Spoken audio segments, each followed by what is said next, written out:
नमस्कार दोस्तों, स्वागत है आप सभी का आपके अपने ज्ञान चक्षु नामक चैनल पर। अगर आपको वीडियो अच्छी लगे तो इस चैनल को प्लीज़ लाइक, शेयर और सब्सक्राइब ज़रूर करें। तो हम सभी, जैसे आप सभी को पता है कि हम लघु सिद्धांत कौमुदी को पढ़ रहे हैं। लघु सिद्धांत कौमुदी की आज कक्षा नंबर 8 है। तो हम शुरुआत करते हैं मंगलाचरण से। नत्वा सरस्वतीं देवीं शुद्धां गुण्यां करोमि हम पाणिनीय प्रवेशाय लघु सिद्धांत कौमुदीम् अयुण रील ऋक एओं अयौ छय वरट लण यम गणनम झवय गड़दश जब गड़दश ख फ छ ठ थ चटतब कपय शश सर हल। तो अभी तक जो हमने सूत्र पढ़ लिए थे, हमने क्या क्या पढ़ा था कि सूत्रों के प्रकार 6 होते हैं। उनमें सबसे पहला हमने और सूत्र पढ़े थे कुछ। जो सबसे पहला सूत्र था वो था हलंत्यम। ये करता है इत संज्ञा। अदर्शनम लोपः, ये करता है लोप संज्ञा। तस्य लोपः, ये करता है लोप। उगा आदिरंतेन सहिता, ये एक प्रत्याहार विधायक सूत्र है। उकालो ह्रस्व दीर्घ प्लुतः, ये ऊश्च की ह्रस्व, ऊश्च की दीर्घ और ऊश्च की प्लुत संज्ञा करता है। उच्चे रुदात्तः उदात्त संज्ञा करता है। नीचे रुदात्तः अनुदात्त संज्ञा करता है। समाहार स्वरितः, ये स्वरित संज्ञा करता है। उसके बाद हमने पढ़ा था मुखनासिका वचनो नासिका, ये जो है ये अनुनासिक संज्ञा करता है। और हमने देखा था अ, ई, उ और री, इनके 18 भेद हैं। री के 12 भेद हैं और एच के भी 12 भेद हैं। एच में ए, ऐ, ओ, औ ये आते हैं। फिर जो हम सूत्र पढ़ रहे थे वो सूत्र था तुल्यास्य प्रयत्नम स्वर्णम। तुल्यास्य प्रयत्नम स्वर्णम, ये सूत्र क्या कहता है? ये कहता है तालुवादि स्थानम आभ्यंतर प्रयत्नश्च, मतलब तालुवादि स्थान और आभ्यंतर प्रयत्न जब दो वर्णों के एक समान होते हैं तो उनकी स्वर्ण संज्ञा होती है। स्वर्ण संज्ञा का फल बताया था कि जो एक का होगा वही दूसरे का हो जाएगा। अगर एक के 18 भेद हैं तो दूसरे जो स्वर्ण संज्ञा वाला होगा उसके भी 18 भेद हो जाएंगे। फिर अगला देखा था हमने रील री वर्ण्योर वित्थ सावर्ण्यम वाच्यम। यहाँ पर हमने देखा था कि री और री, इनका जो उच्चारण स्थान है वो भिन्न भिन्न है, फिर भी इनकी आपस में स्वर्ण संज्ञा होती है। अब यहाँ पर शुरू में था तालुवादि स्थान और आभ्यंतर प्रयत्न, ये हम पढ़ा हुआ है तो इसको ज़्यादा डिटेल में ना बताते हुए हम जल्दी जल्दी चल रहे हैं। तो क्या था? तालुवादि स्थान और आभ्यंतर प्रयत्न, ये दो चीज़ें थी। सबसे पहला था तालुवादि स्थान। तालुवादि स्थान में क्या था कि तालुवादि जो उच्चारण स्थान है, वो उच्चारण स्थान कौन कौन से हैं? अकुह विसर्जनीय नाम कंठ, ईचु येषा नाम तालु, रीटु रसा नाम मूर्धा, ऋतु लसा नाम दंता, उपपदमानीय नाम ओष्ठो, यमगणना नाम नासिका च, ऐदितोः कंठतालु, औदोतोः कंठोष्ठम, वकारस्य दंतोष्ठम, जिह्वामूल्यस्य जिह्वामूलम, नासिका अनुस्वारस्य। यहाँ पर मैंने दो चीज नहीं आपको बताई थी, मतलब उनका अर्थ नहीं बताया था। एक था उपदमानीय क्या होता है और दूसरा जिह्वामूलीय क्या होता है। तो इनके बारे में हम आगे पढ़ेंगे, परंतु अभी जो प्रसंग चला हुआ है उसी प्रसंग को पूरा करेंगे। सबसे पहले तालुवादि स्थान देखे थे हमने। अब दूसरी चीज जो आती है वो आता है आभ्यंतर प्रयत्न। आभ्यंतर प्रयत्न क्या होता है, अब हम उनके बारे में देखते हैं। तो उसके बारे में ये क्या लिखते हैं वरदराज जी? लिखते हैं यत्नो द्विधा आभ्यंतर भायश्च आद्यः पंचदा। आद्यः पंचदा स्पृष्ट, ईषद स्पृष्ट, ईषद विवृत, विवृत संवृत वेदात् ततस्पृष्टं प्रयत्नं स्पर्शानां, ईषद स्पृष्ट अंतस्थानां, ईषद विवृत मूष्माणां, विवृतं स्वराणां, ह्रस्वस्य अवर्णस्य प्रयोगे संवृतं प्रक्रिया दशायां तु विवृत एव। तो अब शुरुआत से शुरू करते हैं। सबसे पहले क्या लिखते हैं? यत्नो द्विधा आभ्यंतर बाह्यश्च, मतलब यतन जो हैं वो दो प्रकार के हैं। यतन लगा लो या फिर प्रयत्न लगा लो, दोनों एक ही हैं। आभ्यंतर प्रयत्न और बाह्य प्रयत्न। आभ्यंतर यतन, बाह्य यतन, ये एक ही हैं। तो उसमें क्या कहता है? यत्नो द्विधा, यतन दो प्रकार के होते हैं। आभ्यंतर बाह्यश्च। फिर आगे क्या लिखता है? आद्यः पंचदा। आद्य अर्थात जो हमने पहले पढ़ा, पहले क्या पढ़ा? आभ्यंतर, आभ्यंतर प्रयत्न। आद्य अर्थात पहला, पंचदा 5 प्रकार का है, और पहला क्या पढ़ा गया है? आभ्यंतर प्रयत्न। आभ्यंतर प्रयत्न 5 प्रकार का है। वो 5 प्रकार कौन से हैं? अब वो 5 प्रकार के बारे में बताएगा। 5 प्रकार हैं स्पृष्टम, ईशद स्पृष्ट, ईशद विवृत, विवृत, संवृत। ये हो गए 5 प्रकार। तो यहाँ से पढ़ते हैं, कहते हैं आद्य पंचदा, पहले वाला 5 प्रकार का है, स्पृष्ट, ईशद स्पृष्ट, ईशद विवृत, विवृत, संवृत। इस प्रकार से वो 5 प्रकार का हो जाएगा। सबसे पहला है स्पृष्ट। तो स्पृष्ट की बात करते हैं, कहता है तत्र, तत्र मतलब यत्र कुत्र तत्र, मतलब जहां पर हमने वो 5 प्रकार पढ़े हैं उन 5 प्रकारों में प्रथम, जो पहला है वो क्या है, स्पृष्टम प्रयत्नम। स्पृष्ट प्रयत्न जो है वो स्पर्शानाम, वो स्पर्श वर्णों का होता है। स्पृष्ट प्रयत्नम स्पर्शानाम, स्पृष्ट प्रयत्न स्पर्श वर्णों का होता है। फिर आगे लिखता है, अब स्पर्श वर्ण क्या है ये आगे बताएगा। फिर कहता है ईशद स्पृष्टम अंतस्थानाम। ईशद स्पृष्ट किसका हो जाएगा, अंतस्थ वर्णों का हो जाएगा। अंतस्थ वर्ण क्या है वो आगे बताएगा। ईशद विवृत मूष्माणाम, जो ईशद विवृत है वो ऊष्म वर्णों का होगा। ऊष्म वर्ण के बारे में भी आगे बताएगा। फिर आगे आएगा विवृतम स्वराणाम, जो विवृत है वो स्वरों का होता है। विवृतम स्वराणाम, विवृत किसका हो जाएगा, स्वरों का हो जाएगा। फिर आगे कहेगा ह्रस्वस्य अवर्णस्य, ह्रस्व अ, ह्रस्व अ अर्थात जो अ का प्रयोग करते हैं हम, ह्रस्वस्य अवर्णस्य प्रयोगे, प्रयोग अवस्थायाम मतलब जब हम प्रयोग कर रहे हैं, संवृतम, वो संवृत के नाम से जाना जाएगा। प्रक्रिया दशायाम तो विवृत एव, प्रक्रिया दशा में तो वो विवृत ही है। अब यहाँ पर 2 चीजें नहीं आई हैं, उन 2 चीजों के बारे में पहले जान लेते हैं। वो क्या है, प्रयोग क्या होता है और प्रक्रिया क्या होती है। यहाँ पर बोला क्या, कहता है ह्रस्व अ प्रयोगे, प्रयोग में संवृत है, प्रक्रिया दशायाम, प्रक्रिया की दशा में तो वह विवृत है।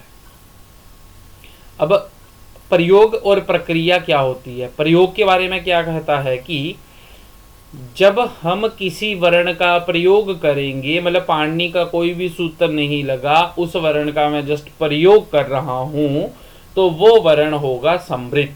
मतलब जैसे मैंने बोला अ, मैंने बोला अ, वो जो अ है वो है संवृत, क्योंकि मैंने प्रयोग के समय उसका उच्चारण किया है। जब मैंने पाणिनि का सूत्र लगाना है या कोई भी प्रक्रिया करनी है, उस दशा में वो विवृत हो जाएगा।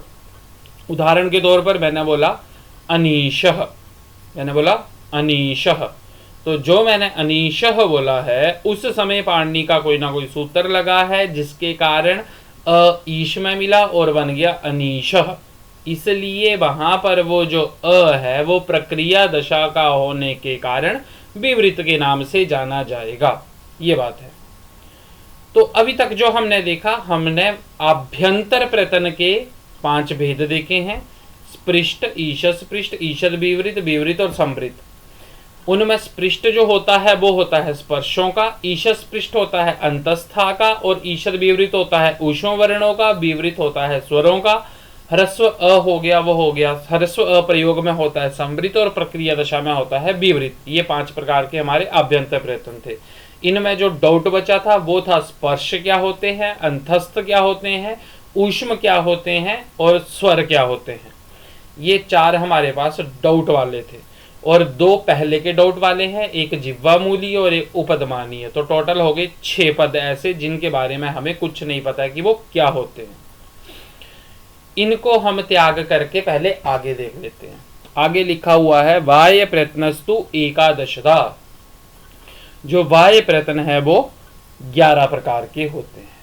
बाह्य प्रयत्न आभ्यंतर प्रयत्न होते हैं जो अंतःकरण में प्रयत्न हो रहे हैं हमारे, और बाह्य प्रयत्न क्या होते हैं, जो बाह्यकरण में प्रयत्न हो रहे हैं। बाह्यकरण मतलब जो हमारे मुंह में दिखाई दे रहे हैं, उन प्रयत्नों को हम बाह्य प्रयत्न बोलेंगे। ये टोटल 11 प्रकार से हैं।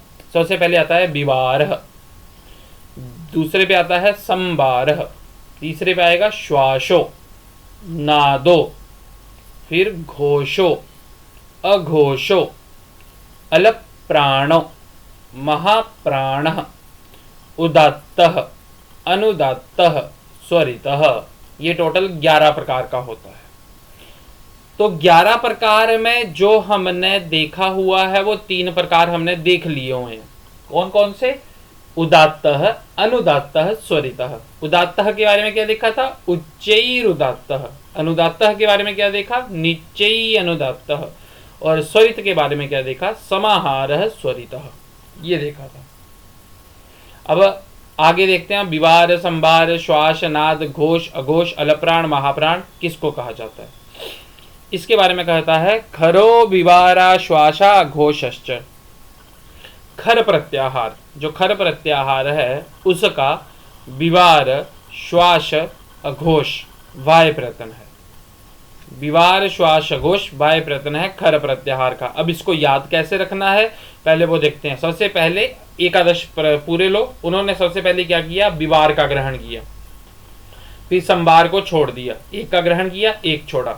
दूसरे का ग्रहण किया श्वासो, फिर दो छोड़ने हैं, नाद को छोड़ दो, घोष को छोड़ दो, बचा अघोष, इसका ग्रहण किया। तो क्या हुआ? विवार, श्वास, अघोषश्च खर प्रत्याहार। अब इसमें एक और चीज है, खर कैसे याद रखना है?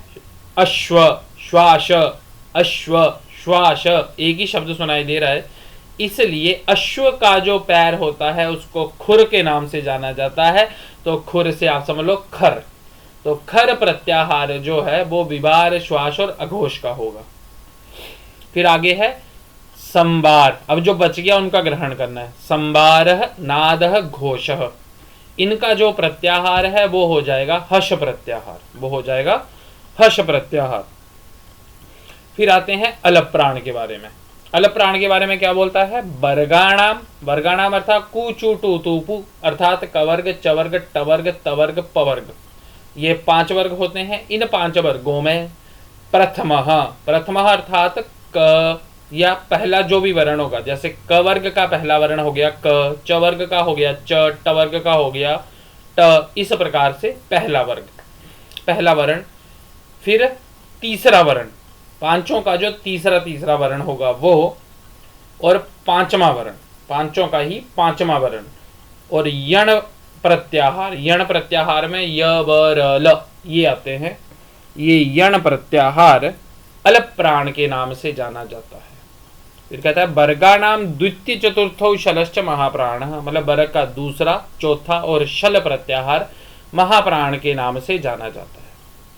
यहां तक हो गए आपके, इन्होंने सारे बता दिए कि विवार क्या है, संवार क्या है, श्वास क्या है, नाद क्या है, घोष, अघोष, अलप्राण, महाप्राण, उदात्त, अनुदात्त, स्वरित, ये यहां तक बता दिया। अब जो 7 डाउट थे हमारे पास, उन 7 डाउटों को ये क्लियर करता हुआ चलेगा। सबसे पहला डाउट क्या था? स्पर्श। तो स्पर्श के बारे में क्या बोलता है? काद्यो मापसानाः स्पर्शाः, अर्थात ऐसा समूह जो क को आदि रखकर और म को अंत में रखकर, आदयो, आदयो मतलब आदि, अवसान मतलब अंत, मतलब ऐसा समूह जिसमें क शुरू में है, म अंत में है, उसको हम स्पर्श कहते हैं। फिर आगे आता है अंतस्थ। यणो अंतस्थाः, मतलब यण प्रत्याहार जो है वो अंतस्थ के नाम से जाना जाएगा। यण प्रत्याहार में य, व, र, ल ये आते हैं, य, र, ल, व। फिर आता है, फिर बताता है ऊष्म वर्णों के बारे में। कहता है शलः ऊष्माणः, मतलब शल प्रत्याहार जो है वो ऊष्म वर्णों का होता है।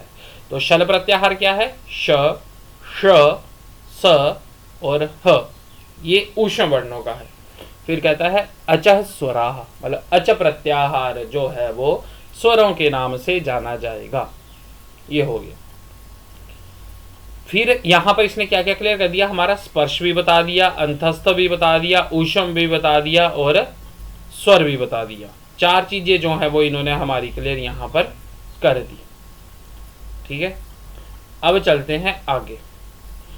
आगे है, आगे कहता है कह ख इति कखाभ्याम प्राग अर्ध विसर्गो सदृश जिह्वा मूल्य। अब ये जिह्वा मूल्य के बारे में बता रहा है।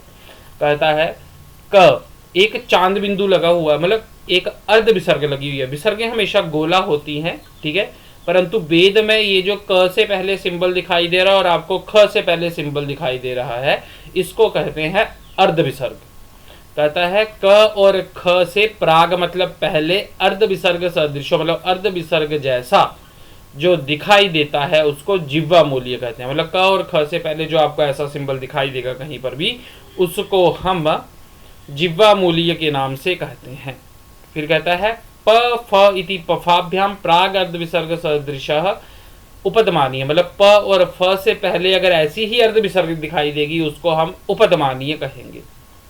अब बात आती है इनका उच्चारण कैसे किया जाएगा। सपोज कर लो आपने लिखा हुआ है कह, क और उसके आगे अर्ध विसर्ग और आगे करोति, तो आपका उच्चारण होगा जैसे सिंपल है, पूर्ण विसर्ग होगी तो उसका उच्चारण होगा कह करोति, कह करोति। और जब आप जिह्वा मूल्य करोगे तो उसका उच्चारण होगा कह करोति, कह करोति, ऐसा। और उपदमानीय का उच्चारण कैसे होगा। सपोज कर लो आपने लिखा हुआ है प्रथमः पादः, प्रथमः, वहां पर विसर्गें लगी हुई है, जब संपूर्ण विसर्गें है तो उच्चारण होगा प्रथमः पादः, और जब अर्ध विसर्गें होंगी तो उसका उच्चारण होगा प्रथमः पादः, प्रथमः पादः, ऐसा उच्चारण होगा। अब आगे लाइन पढ़ो, वो क्या कहता है। अंग अह इति अचह पर अनुस्वार विसर्गो, मतलब अंग मतलब जो अनुस्वार है और जो विसर्ग है वो हमेशा अचों के बाद लगेगी, हल वर्णों के बाद नहीं लगेगी। मतलब वो हमेशा स्वरों के बाद होती है और हल वर्णों के बाद नहीं होती है। हल वर्णों के बाद नहीं होंगे, ना अनुस्वार होगी ना विसर्गें होंगी। अनुस्वार और विसर्गों का प्रयोग कहाँ पर किया जाएगा, जहां पर अच वर्ण होंगे वहां पर ही किया जाएगा। ये हो गया। अब है तो इतना ही, परंतु इसी को ही हम एक बार अब चार्ट के अनुसार देख लेते हैं, किसका क्या आभ्यंतर प्रयत्न है, किस वर्ण का क्या बाह्य प्रयत्न है। सबसे पहले क्या कहता है, स्पृष्टम। स्पृष्ट हमने प्रयत्न पढ़ा, आभ्यंतर प्रयत्न हमने 5 प्रकार के पढ़े, स्पृष्ट, ईशत स्पृष्ट, ईशत विवृत, विवृत और संवृत। उनमें पहला था स्पृष्ट। स्पृष्ट के बारे में बोलता है स्पृष्टम स्पर्शानाम, तत्र स्पृष्ट प्रयत्नम स्पर्शानाम। तो स्पृष्ट प्रयत्न स्पर्शों का हो गया, तो कहते हैं स्पर्श क्या है, काद्यो मापसानाहा स्पर्शाहा, क से लेकर म तक सारे स्पर्श हैं। क का शुरू क्या है, क वर्ग, और अंत क्या है, प वर्ग का म। ठीक है, यहाँ पर क वर्ग, च वर्ग, ट वर्ग, त वर्ग और प वर्ग सारे आ जाएंगे। टोटल 25 वर्ण इसमें आते हैं, जिनकी हमने स्पृष्ट संज्ञा और स्पर्श संज्ञा दी हुई है। फिर कहता है ईश स्पृष्ट अंतस्थानाम। ईश स्पृष्ट जो है वो अंतस्थ वर्णों का होता है, और यणाह अंतस्था, यण जो है वो अंतस्थ के नाम से जाना जाता है। यण में य व र ल ये आते हैं। ईषद विवृतम ऊष्माणाम। ईषद विवृत ऊष्म वर्णों का है, इसमें शल प्रत्याहार के सारे वर्ण आते हैं। फिर कहता है विवृतम स्वराणाम। जो विवृत है वो स्वरों का होता है और इसमें अच प्रत्याहार के सारे वर्ण आते हैं। संवृत जो है वो कहता है ह्रस्व से अवर्ण से प्रयोगे संवृतम, मतलब ह्रस्व जो अवर्ण है वो प्रयोग में संवृत के नाम से जाना जाता है। अब आते हैं वाह्य प्रयत्न के बारे में। वाह्य प्रयत्न के बारे में बोलता है वाह्य प्रयत्न एकादशदा। विवारः संवारः श्वासो नादो घोषो घोषो अलप्राण महाप्राण उदात्त अनुदात्त स्वरितश्चेति। अब आगे क्या कहता है, वाह्य प्रयत्न जो एकादश प्रकार के हैं उन्हीं में बताता है। कहता है विवारः श्वासः अघोषः, ये जो है वो खर प्रत्याहार के वर्ण आते हैं। खर प्रत्याहार में कौन से वर्ण है, ख फ छ ठ थ च ट त क प श श स, श श स यहां तक। फिर आता है संवार नाद घोष, जो है वो उसमें आते हैं हर्ष प्रत्याहार। उसमें कौन से आते हैं, हर्ष प्रत्याहार। वो क्या है, ह य व र ल यम गण न झव गड़ ध जब गड़ द, यहां तक आता है। वो आता है आपका हर्ष प्रत्याहार और इसका है संवार नाद घोष। फिर आता है अलप प्राण। अलप प्राण में कहता है वर्गाणाम प्रथम तृतीय पंचम यणाः अलप प्राणाः यणश्च अलप प्राणः। तो वर्गों का पहला वर्ण क, तीसरा वर्ण ग और पांचवा वर्ण ङ। फिर च झ ञ ट ड ण त द न प व म और य व र ल, ये जो हैं ये अलप प्राण के नाम से जाने जाएंगे। फिर कहता है महाप्राण के नाम से जाने जाते हैं वर्गाणाम द्वितीय चतुर्थो शलश्च, मतलब वर्गों का दूसरा चौथा और शल प्रत्याहार। दूसरा क्या है, ख घ छ झ ठ ड थ ध फ भ श श स और ह, ये जो है ये महाप्राण के नाम से जाना जाएगा। और उदात्त अनुदात्त और स्वरित जो है वो अचों के भेद हैं, ये आपको पहले बता चुके हैं। तो इस प्रकार से ये हमारे हो गए बाह्य प्रयत्न। तो अभी तक जो हमने देख लिया है, हमने तुल्यास्य प्रयत्न स्वरण देख लिया, हमने ये देख लिया कि वहां पर आभ्यंतर प्रयत्न वगैरह और बाह्य प्रयत्न क्या है और किसका कौन सा उच्चारण स्थान है, जिनके बीच में हमने वहां पर स्वर्ण संज्ञा करनी है। तो आज के लिए इतना ही बहुत है। कल हम नई कक्षा नए कंटेंट के साथ वापिस जुड़ेंगे, संज्ञा प्रकरण को वापिस पढ़ेंगे। आज के लिए धन्यवाद आपका बहुत बहुत। नत्वा सरस्वतीं देवीं शुद्धां गुण्यां करोम्यहम् पाणिनीय प्रवेशाय लघु सिद्धांत कौमुदीम्। अगर आपको वीडियो अच्छी लगी हो तो लाइक करें, शेयर करें और चैनल को सब्सक्राइब करें। और शेयर इसलिए करने को कहता हूं ताकि कोई दूसरा व्यक्ति भी इसको पढ़ ले। धन्यवाद।